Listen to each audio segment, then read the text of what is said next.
I remember my biggest goal when I first started was just to make 100,000. If I make 100,000, I'd be so happy. That was like, for me, a lot of money because I was like, I think, because in my mind, I'm like, doctors make 6 figures. It's so amazing to think back at like where I've come from, right? Because I was just like, always in the scarcity poor mindset where I never thought I would ever make 100 grand in my life. I never thought I would drive a BMW. And I remember the first time I switched my car from a Honda Civic to a BMW. It was big for me. I was like, wow, I'm driving a BMW.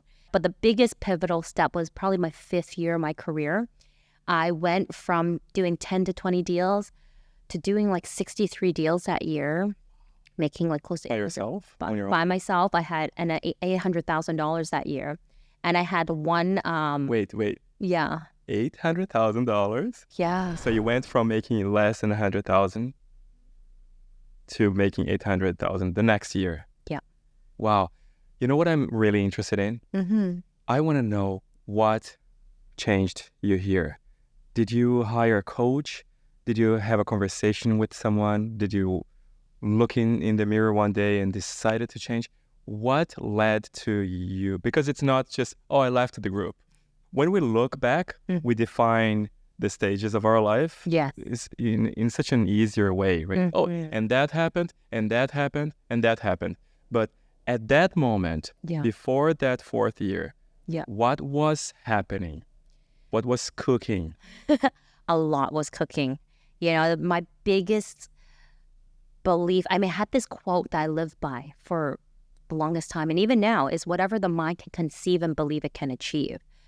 So I always had really good clarity and visualization of where I wanted to go, but I also hired a coach. I was also a sponge. I always called myself a sponge. I still am a sponge to this day, where I am always learning and growing and absorbing lessons and advice from people who are doing better than I am and a place where I want to be.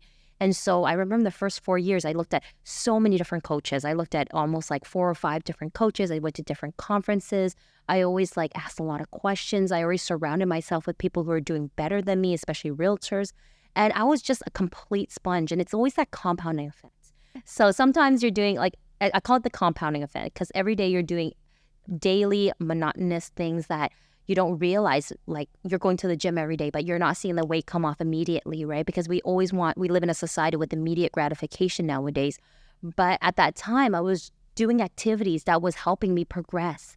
And looking back now, it's like every single day that compounded, and then all of a sudden it was the 5th year where everything just took off. Like everything just aligned, and all the hours of practice and role play and hitting the pavement and making calls, all aligned. And I just, everything went really well that year. And I just was closing deals and making magic happen. I find that so cool because, as you said, the habits, they stack. Yes. Stack up. It stacks up.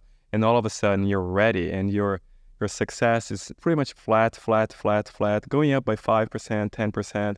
And then all of a sudden you start going up and you're taking off. But we don't understand that all that time before you were doing the same work, right? You were doing the work and getting ready for the right opportunity. And then the opportunity came.